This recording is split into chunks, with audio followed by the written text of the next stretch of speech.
In this video, we're going to show you how to install rear pads and rotors on your Ford 500 located behind your rear wheels. The process for the driver's side is the same as the passenger side. If you have a hubcap, go ahead and pop that off. Using your 19mm socket, loosen and remove the lug nuts.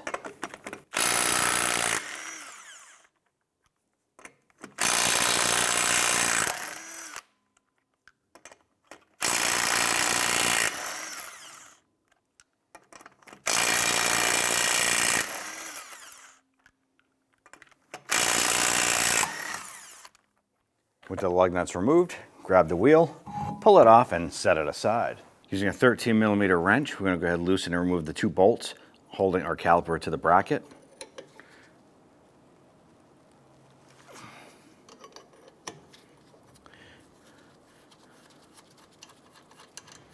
I'm going to spin those out and remove them.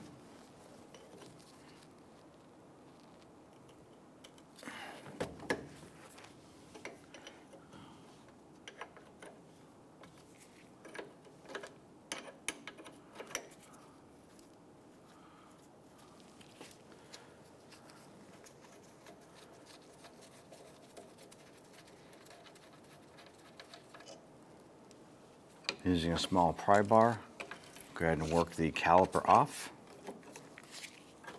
Now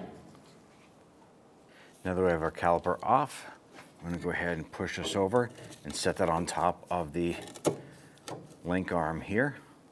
I want to go ahead and remove our caliper bracket. On the back side, there's two 15mm bolts. And get a ratchet on there.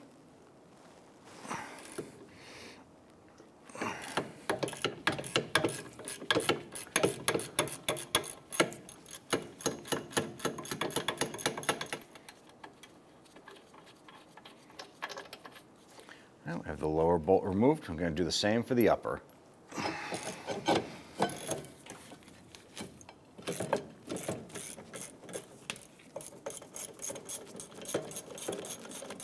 going to hold on to that caliper bracket when you remove this bolt. Remove that bolt and then slide the caliper bracket with the pads off. Set that aside. Now in our particular rotor here, we have a T40 Torx bit screw or bolt right here that is going through to the face of the wheel hub. Now if your vehicle does not have this, it's not critical to the operation of the vehicle. Ours happens to have it, so we're going to loosen and remove it.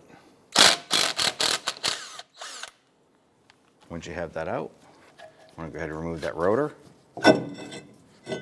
set it aside.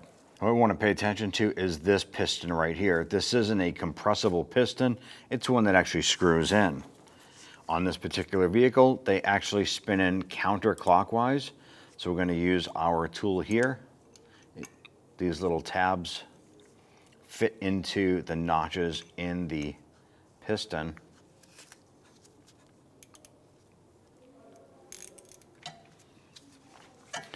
I'm going to go ahead and turn that and spin this in.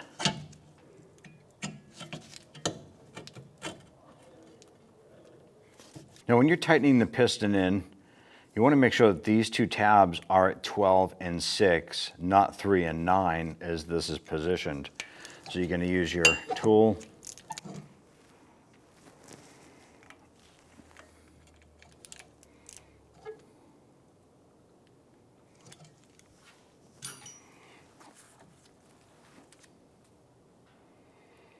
So the holes are at 12 and 6. And the reason for this is on the back of the brake pad, there's going to be a little nub that fits inside this tab. So you want to make sure that lines up with the brake pad. Once you've completed that, use your securing strap again to hold this up out of the way.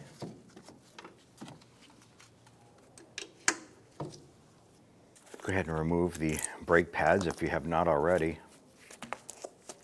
You have your slider clips right here. Just going to pop those off.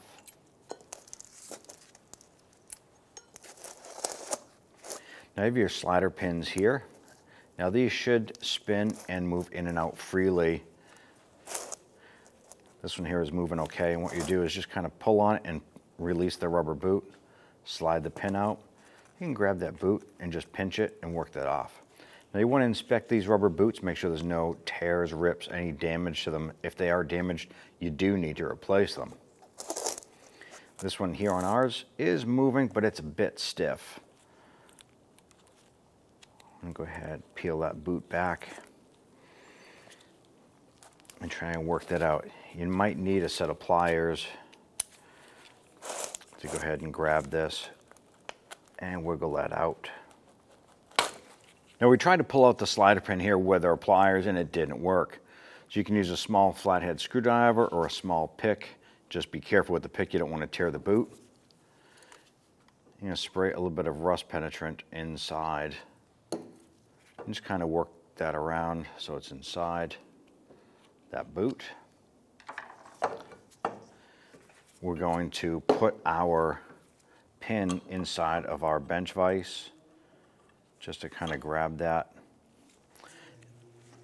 Work on this here and just gently pull that out.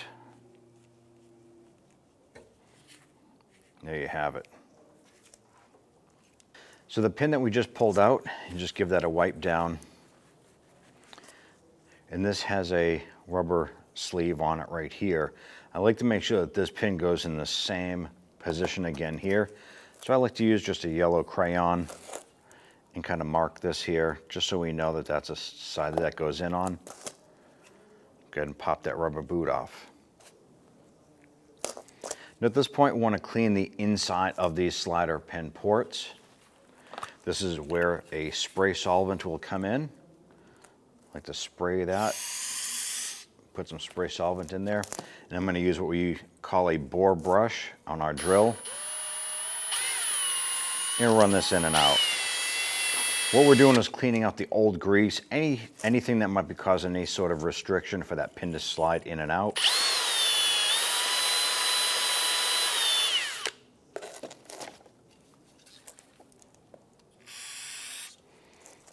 And I'm going to flush that out. And we're going to do this a couple times until that solvent comes out nice and clear. Wipe that down and repeat for the other side.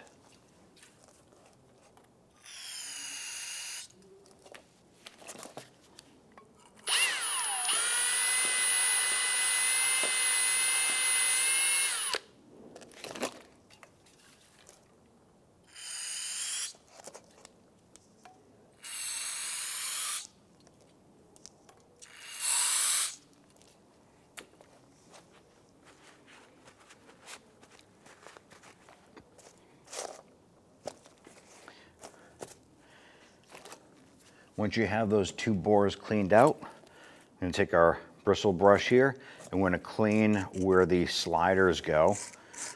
What we're doing is taking out any chunky rust, any raised spots that might cause the shims to not fit in there nice and flush.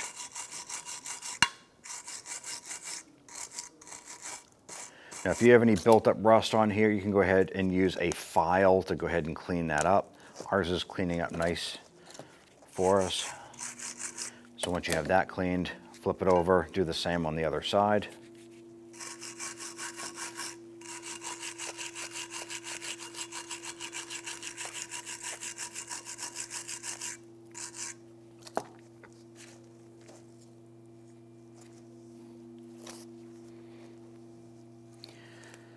Once that's clean, I'm going to use some grease, just a thin coat. I'm going to apply this where the slide shims go. And do the same on the other.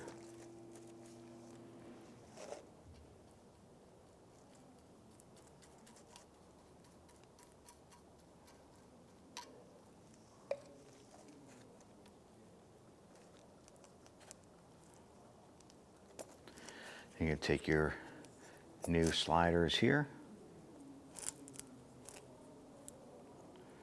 I'll line that up.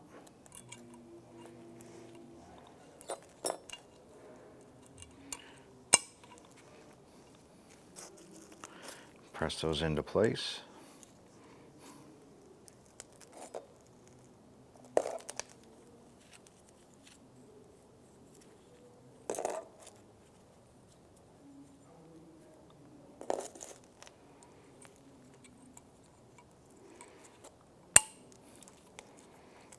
Pop those in, repeat for the other side.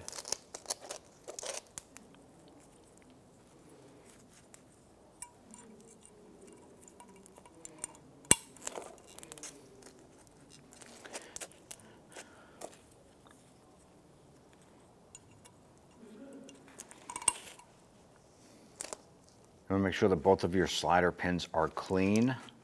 So just grab a rag, you can put some solvent on there and wipe those down.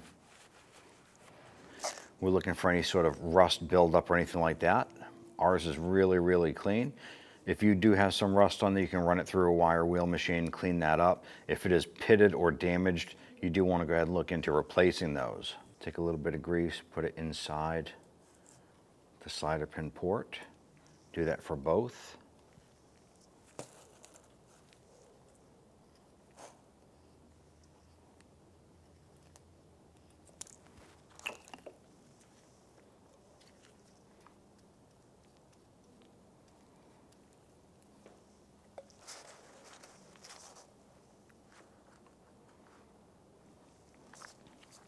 Take your boots, give those a quick wipe down.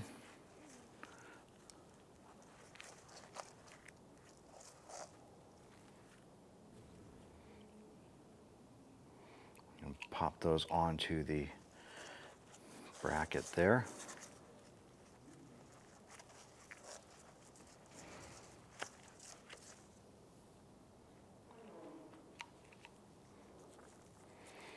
Now I mark this here, the yellow side, the little mark that I put on there gets the pin with the rubber sleeve on it. And I'll line that up and work that in.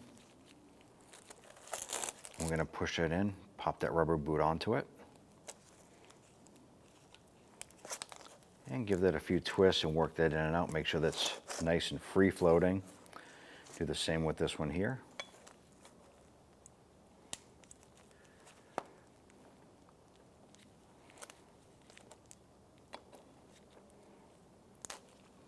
Go ahead and pop that boot on. Give it a twist. Make sure everything is nice and smooth.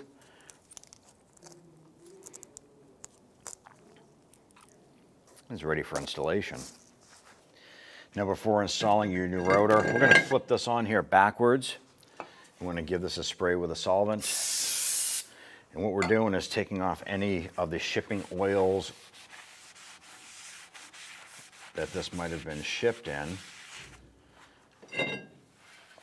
Flip that over and do the same here.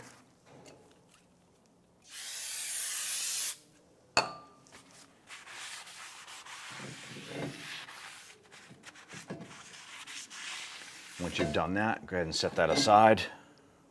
I'm going to apply some anti-seize spray to the face of the hub here. Take that brake rotor, line that up, put that on. Now if your vehicle has the Torx bit screw, go ahead and install that now. And get that started a few threads, and then we'll zip that on down.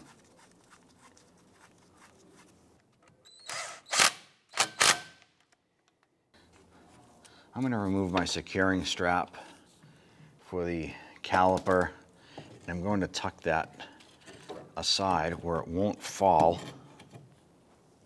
Our next step is to install our caliper bracket. Put a little bit of blue Loctite on the caliper bracket bolt, and we're going to line that up and get that started.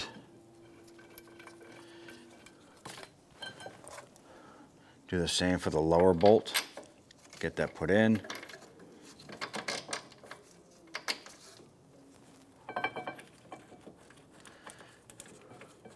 Get that started.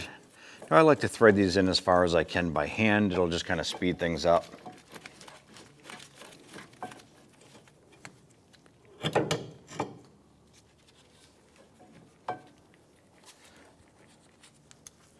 Then I'm just going to throw a ratchet on there, snug that down.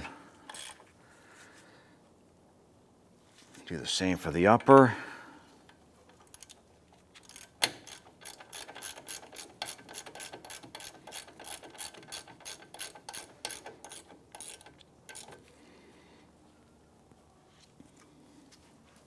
installing our inboard brake pad. Here's one of those little nubs that actually fits into the notch in the piston. Line that up and slide that into the slider here. Do the same for the outboard pad.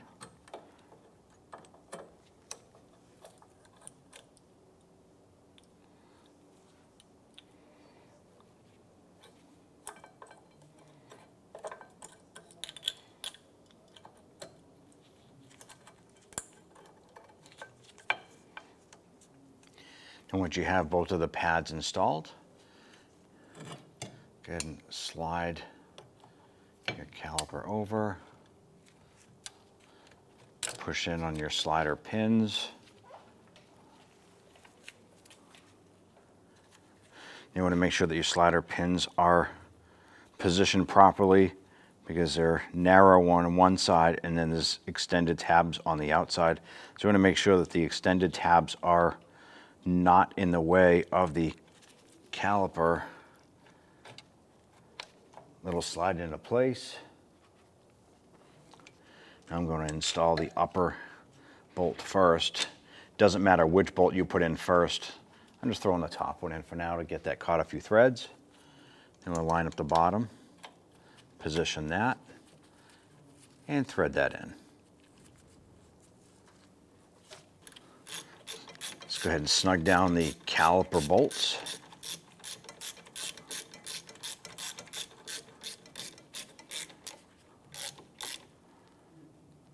On the top, we're going to use our gear wrench. We just have limited clearance here to the emergency brake cable there.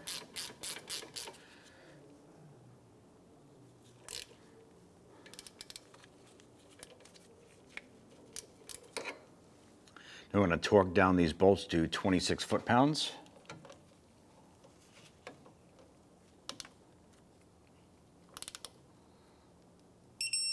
And repeat for the upper. Now our caliper bracket bolts, we have to torque those to 81 foot-pounds.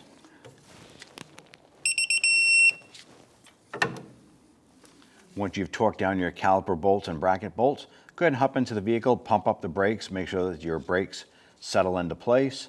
Go ahead and install your wheel, take it for a road test. Grab your wheel, line it up onto the wheel studs. Get all the lug nuts started by hand first. Once those are installed, I'm going to go ahead and snug them all down.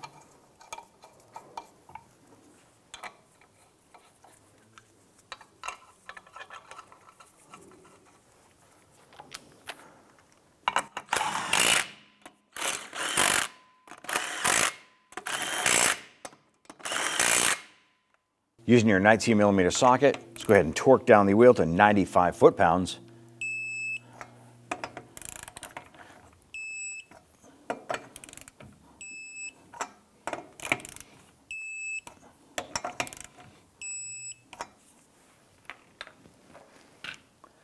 And if you're installing a hubcap, you want to look for the little notch on the bottom here. That's going to fit the valve stem.